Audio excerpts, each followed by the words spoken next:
Guys, welcome back to my channel. I am so glad that you are all back today. I am just here with my dog Ruger. He will not leave my side today, so he is just going to join me for today's video. So I'm really excited for today's video because it is my first year of teaching, like, reflection video. And I've kind of like broken it down into sections to kind of keep it all organized. And I have some notes right here in front of me, so if you see me briefly looking down, just know it's just because I'm trying to like stay on track so I don't ramble, because I have a tendency to ramble. So without further ado, let's get started. So to start off, I thought that I would tell you guys a little bit of like my hiring background, just so you kind of know like about what time span I landed my job. So I was hired around May, so it was probably like mid to like late May that I landed my job. And I got a job teaching 3rd grade at a Title I school. I saw my class for the first time about a couple weeks after I landed my teaching job, and it was really awesome because, you know, I wanted to be a teacher ever since I was a little girl, so I always dreamed of the day that I would get to my first classroom and get to finally see it. And when I finally saw it, I was like, oh my gosh, like, this room is so huge, and it had tons of storage on the back wall. I loved it. I was super excited. And then from there, like, I went crazy shopping. Like, I had all this money from graduation, so I like used all of that money, and I was shopping at Target and Amazon and this local teacher store and Walmart, and I was just going crazy. I was buying book bins, I was buying like just decorations, I was buying books. Like, I was obsessed with it. And I spent so much of my time and my money like printing things off of Teachers Pay Teachers and laminating things. It was a lot of stuff, y'all. And when I say a lot, I meant like a lot. I loaded up my car, and if you've ever seen my car, most of y'all haven't because it's YouTube, but I drive like a mid-size SUV, and there's a ton of space, and I literally loaded up my entire car to the top. Like, it was to the top, and we loaded my mom's car up to the top. So it was like 2 full carloads of things I was bringing to my classroom for the first time, and it was crazy. And I will never forget when I finally got to the school, like, I wanted to cry because I was so excited. We were allowed to get into our classroom in July. It was probably like July like 15th or 16th last year that we were allowed to go in finally, after they waxed our floors. And we had to have the janitors, custodians, help us move some of our furniture so we didn't mess up the wax job. So they were in there, and I remember one of them asking my mom if I'm even old enough to be a teacher, because, I mean, I do look really young, and I looked even younger then.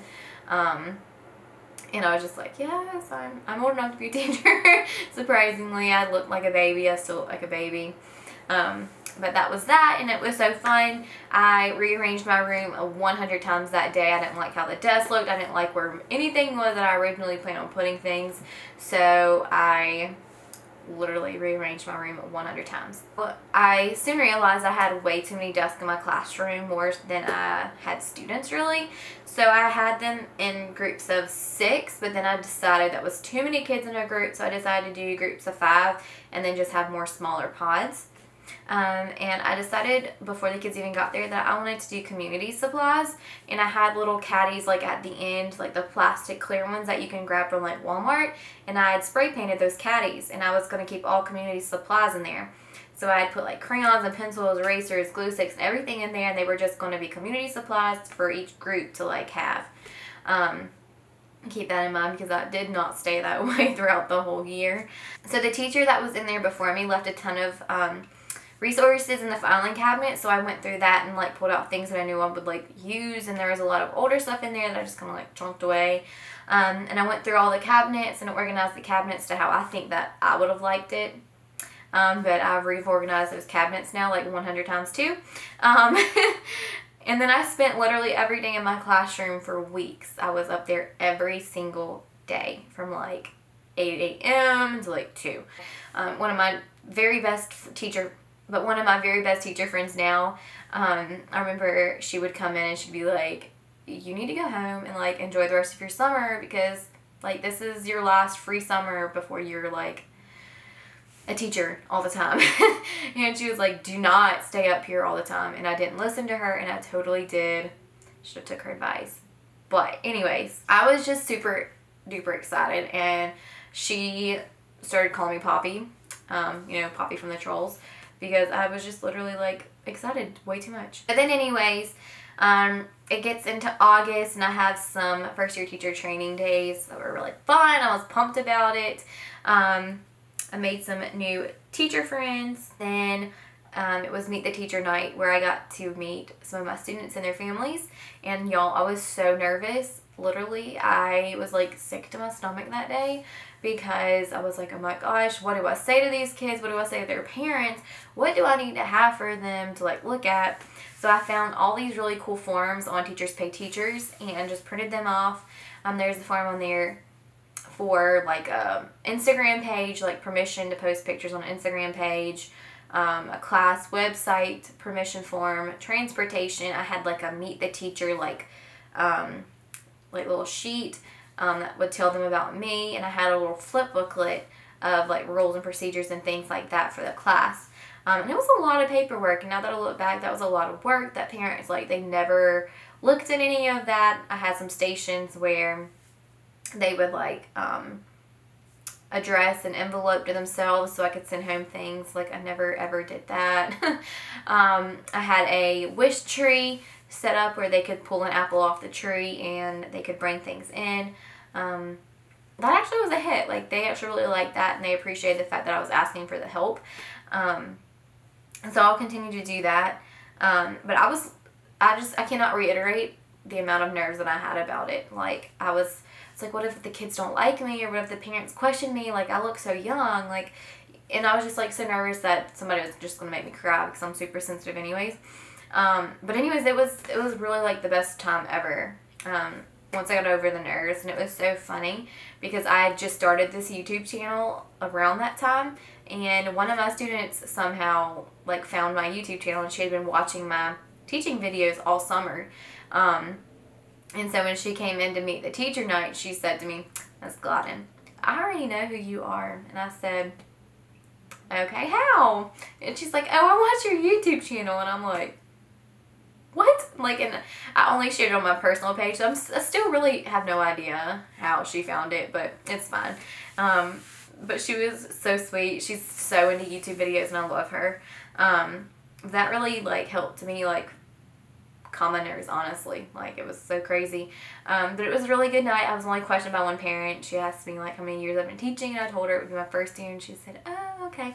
Like, you can tell, like, they were just really hesitant, and, like, I understand that, because, like, first-year teachers really do not have a clue what they're doing. I'm in South Carolina, so the day before we were supposed to go back to school was the total solar eclipse. So I went up to the school that day, and I was working. Actually, it was the day before, because we weren't allowed to go we weren't allowed to go to the school on solar eclipse day. So I went in the Sunday before the solar eclipse happened, and I prepped like all of these worksheets for the kids. I revamped my lesson plans because I just didn't like the way that they were written, because I was writing them to match another teacher's lesson plans, and it just wasn't functional for me, so I came up with my own like lesson plan template that worked for me. I went back that day and literally worked for 5 hours on printing things, getting things how I felt like it was comfortable for me, and I felt so much better about the school year. And I had that one day for solar eclipse day, and it was so fun.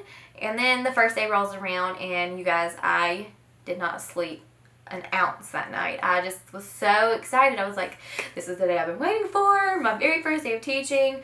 Like, I had my outfit picked out. I was so excited. I got to school way too early. I was just so excited to make sure I had everything together.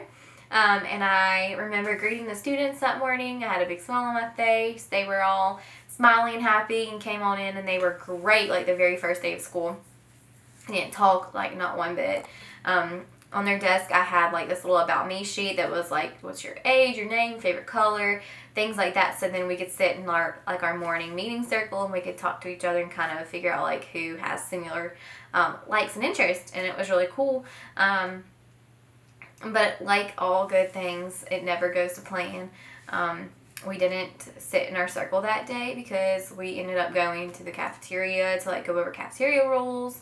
And I went over rules and procedures, and we did, I think we tried that day to like set up notebooks, but that just was not going well because some kids didn't bring the materials, and I didn't have enough like extras, and it was just crazy. So I ended up having to go to Walmart like that very first night, and buying like 100 more notebooks, for the kids who didn't bring them. But yeah, like all in all, like that very first day went by so fast, and honestly it was all such a blur.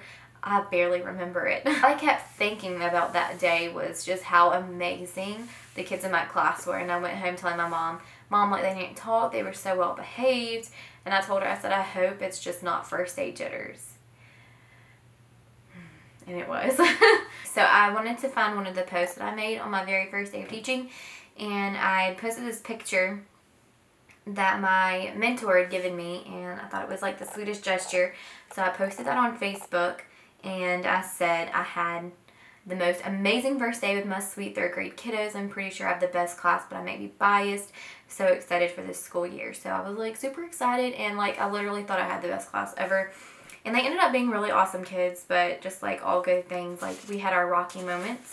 So with that being said, I'm just going to go ahead and get the hard moments over with. And some of the hard moments that I found was, since I teach 3rd grade, and because I live in the state of South Carolina, I have this like thing called Read to Succeed. And honestly, y'all, I really have no idea if it's outside of South Carolina as well. And if you are a Read to Succeed state, like please comment below and let me know. Let me know how stressed you were about it, because I got really stressed at times over it. But there were some really hard moments where we had to have these retention conferences to like let parents know that their kids were either like on the line of possibly being retained, or that they were on a watch list. And those were really difficult meetings to have to hold and tell parents like, hey, like your kid's not performing like to where they need to be. They're not on grade level. And it was just like one of the most difficult things I ever had to do. And I really hated it to like say the least, because it's not like kids automatically are not performing well in 3rd grade. Like this was something that has happened to them over like kindergarten, 1st and 2nd. And it just really sucked, for lack of words, that it started in 3rd grade. And then we also had SC Ready that we had to get, you know, kids prepared for. And there were some hard moments like where kids were freaking out because their parents told them about this test and how like high stakes it was, and if they didn't do good they could possibly like fail 3rd grade. So I had a couple kids in my class that were like very anxious about it, and it was hard to see them get so bent out of shape over a test. And so I just tried to reassure them that, you know, yes, this is like a big test, but it's going to be for us to see how smart you are, and you're all very smart. And I just tried to let them know that, you know, this test doesn't define how awesome they are and how smart that they are, and just to do their best. I also had a really hard time finding a behavior management system that worked for my group. Because long story short, if y'all have watched my vlogs that I did in the very beginning of my teaching journey, I vlogged like the very first couple days of school, and I said, and like I've already mentioned many times, is that I thought that I had the best class ever. They were so well behaved on that very first day of school, but after the first day they got very talkative. The behavior issues started coming out, and I was just having a really hard time as a first-year teacher finding a behavior management system that worked for my group. So I started off doing just a clip chart, and the clip chart was not working because I was not consistent with it. I was not, if I said, hey, little Johnny, you're getting out of your seat again, if I had to tell you again, you're going to go clip down, I wouldn't follow up with that. I'd be like, okay, little Johnny, you need to sit down, and I would say it like 100 times instead of just being like, go clip down, and giving him like a punishment for it. And I just wasn't consistent with it, and they caught on to that, and they like acted up all the time. So finally, like I tried Class Dojo with the points, and then being able to hear like when I was giving and taking away points, but that didn't work either. I ended up just using Class Dojo to connect with parents and let them know how their kids were doing. And then I went back to the clip chart, and the clip chart is actually what ended up working really well once I started being really consistent and giving punishments and consequences for their actions. So it took me literally up until like after Christmas to figure out what really worked behavior management wise for me. I was also very overwhelmed. It was probably like October, November, going right into Christmas season, where I was just super overwhelmed. I felt like I didn't know anything that I was doing. I felt like my lessons were just mediocre. I felt like I couldn't keep on top of my paperwork, the grading, the meetings, the RTI stuff. I could not keep up. I was very overwhelmed. I didn't know how to ask for help. I literally like didn't even know what questions to ask to get help half the time. And so there was a lot of times where I would literally after school just lock my door, turn the lights off, lay on the floor and cry because I didn't know what else to do. And I didn't know like where to go to ask for help. I didn't even know what to ask for help. And there were just many times where I would go home and tell my mom, like, I don't want to do this anymore. I don't think teaching is for me. I don't think I was cut out for this. Like, I was just really overwhelmed and stressed out. It ended up getting better. I learned a good system for like grading papers. I would just grade them. I would set aside 1 day a week where I would just grade papers I had my grade in instead of letting them pile up over weeks and weeks and weeks. RTI meetings, I never really got good at that, but I think every teacher struggled on these RTI meetings. But I found a system, and I finally just like went to one of my teacher best friends and was like, I really need some help, and she helped me a lot. So I also had one, actually I say one, but I had a couple kids in my class who had like behavior problems. Just like constant like nitpicking at kids, bullying, things like that. But there was this one particular kid who would just like pinch kids and scream all the time and like cause so many issues. And there was like one instance where we went on a field trip to like this museum, and he kept trying to steal things from the museum. And like when I confronted him about it, he got very like defensive emotionally and was like screaming. So we had to like call his mom, and he got like escorted off this field trip for trying to steal from this museum. It was just crazy. But like I had like a place in my heart for this child because I knew deep down in my heart that he had other issues going on in his life that was affecting him and his behavior, and he couldn't necessarily help or control the behaviors that he was doing. And I don't want to make excuses for the stealing because he knew exactly what he was doing there. But, I mean, there's just certain things that I was like, he can't help it physically. So, I just had a really soft spot in my heart for him. Some good moments was, you know, connecting with the kids. I literally connected with every single one of my kids this year. I loved every single one of them. And the last day of school, literally, I cried when I was driving home. I was like, I'm going to really miss them. And I still kind of want to have, like, a... like, I don't know, like we have this place called Pelicans in our area, and I kind of like just want to have like a little Pelicans date and like invite them to come have Pelicans with me. And I miss them. I just miss teaching. God, I miss it. And I loved seeing them grow. I had this one particular student who came to me reading on I think he was a G or an E, and he ended on L. So he went up a ton this year. He was so proud of himself. His mother was so happy for him. I remember just like crying silently to myself that day when he like went up all these levels. I was like, you did this on your own. Like all your hard work, your dedication, like you did this. And it was just amazing and so rewarding to see. And it was also really rewarding because every single one of the kids in my class who took SC Ready passed. Not one of my kids failed. None of our third graders, actually, the whole 4 teams that we have that make up third grade at our school, none of them failed. So all of our third graders got to go on to 4th grade, and it was just amazing. I loved it. Alright, so I had to realize at one point in the school year is because I do teach at a Title I schools, a lot of the kids were not able to bring in things that a kid like in a more like ritzy school could have brought. So I spent a lot of my own money on things like buying book bags. Like if kids brought a book bag that was broken, I bought them book bags and didn't really think twice about it. I was buying like crayons and things like that for them. And then, like I said, like I don't mind doing that. And a lot of teachers like will be like, no, don't spend your own money on things like that. But like I really just don't mind because I have this like mindset where I don't want any of my students to go without, and I don't want them to have to worry about not having something just because their family isn't able to do it. So if I'm able to do it and if I'm able to help them, then I'm going to, because that's just how I am as a person. Some changes that I made, a lot of changes that I made, and things that I'm still going to change next school year is my class jobs. At first I started off with, I had them on like one of my back like counter wall things, and I had them velcroed on, and we changed them every single week. And it literally was not enough time for the kids to learn how to do their job, and once they finally learned, it was time to like trade off. And I was forgetting like who had what jobs, so some kids were like getting double jobs and they're fighting with each other about what job that they have. So then finally I changed it where we were changing jobs every 2 weeks. So they would do a job for 2 weeks and then we would switch. And I had way too many jobs. Like, I think at one point I had like 27 jobs, and I was like, nobody needs 27 jobs. So then I eliminated it down to 12.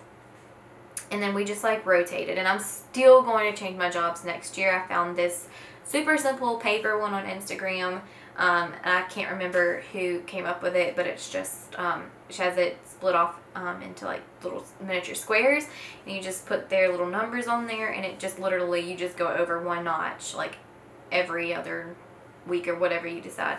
So jobs I changed 100 times. Agendas, we had agendas for the first time in 3rd grade. I didn't know as a first year teacher how to explain to them to use agendas, because like just as an adult I know how to use an agenda, but at first I wasn't like making them write their homework down. I wasn't doing things like that. And I was like, one day I was like, you know, they could really like utilize these. And I was like, write your homework down. I was like trying to sign them every day. It got really like hard to fit all of that into our morning like routine. And we're a Leader in Me school, so a lot of our morning time is dedicated to Leader in Me, so I didn't have a lot of extra time to go and like sign agendas every day and make sure kids are writing their homework down if they didn't, or they didn't bring it. It was just a lot of hesitation. So finally I was just like, if you write it down, great. If you don't, like, whatever, you know. And some things I'm going to change with that this coming school year too. And one thing that I changed a lot from the very beginning of the school year to mid and even the end of the school year was just being consistent. If I said I was going to do something, I did it. If I said you're going to clip down again if you do this, then I stood by it. But it took a long time for me to finally realize that like they're not going to hate me if I make them clip down once or twice. Like, they're still going to love me. They're still going to do their work. Like, I have to be the discipliner, and I have to make sure that my classroom is running the way that it needs to run for learning to be there. So being consistent and making sure that I'm explaining things in a way that, you know, 8 and 9 and even 10-year-olds can understand. I felt like at times, like especially with certain procedures, I never spent enough time in the beginning of the school year going over them. So things like how to enter the classroom and how to do like our morning routine was never really set in stone. So our morning routine and just mornings in general were always so chaotic, and I like really hated mornings. Like, I hated how they would come in and be so chatty and like talk all the time, and they were not writing their homework down. They weren't just eating their breakfast. It was just like, but it wasn't their fault. It was my fault because I wasn't consistent with morning routines and I didn't explain it like I needed to explain it. So I know exactly how I'm going to approach it this year, and I cannot wait to see how big of a difference it's going to be. So all in all, this past school year was actually not terrible. I definitely had a class that was a little bit more difficult than others, and a lot of other teachers at my school vouched for that. They're like, you have a really difficult class, and I'm like, yeah, I really do. But like, even because they were so difficult, I still love them with every ounce of my heart, every single one of them. And I found the good in each child. Like the child I was telling y'all about earlier, even though he was so difficult, like I loved his drawings. I loved all the little drawings he would give me, and you know, I found the good in all of these kids because they do, like, they all have so many amazing qualities, and they all are just so loving, and they all just, you know, they're kids at the end of the day. And I had to remind myself that many times. So just remember that as you're going into your first year, or really any school year, is think of them as people and as humans, because that's what they are. Anyways, I hope this was a helpful video for you guys. I really enjoyed filming it and kind of thinking back to my first year, even though a lot of it was a blur. So it was kind of cool to see some of the things that happened, and thinking about what I can change for next year. And I'm so excited for next year. So excited. Definitely am taking the advice of one of my teacher friends who told me last year not to spend all summer doing teaching stuff. Definitely taken that into account this year, and have just, you know, done non-teacher things all summer so far. And I'm trying to like slowly build back up into a teacher mindset, so we'll get there. And I cannot wait to share some hauls. I want to go to IKEA eventually and Michael's and pick up some new things for my classroom, and I can't wait to share those with you guys and vlog it as well. And And I want to just end this video with a note to all first year teachers and let you guys know that, you know, it is, I'm not going to sugarcoat it, and I'm not one to sugarcoat it, but your first year is going to be rocky. It's going to be a learning year for you, and it is okay to admit that you don't know everything, because you don't know everything.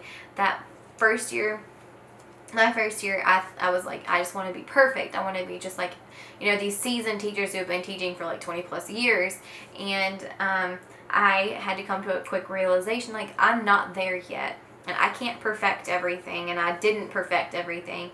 Choose one thing that you want to get good at, and then just keep doing that as you keep going. And just know that, like, it's hard, ask for help, but most importantly, enjoy it. You know, you went into teaching because it was something that you loved, and you just have to remember that. So, yeah, just enjoy your summer, and if you guys ever need anything, feel free to message me or comment below, or even go to my Instagram. It's linked down in the description below, and I'm always willing to talk to you guys about anything. So I hope you all have a wonderful summer, and I will see you all in my next video. Bye, guys.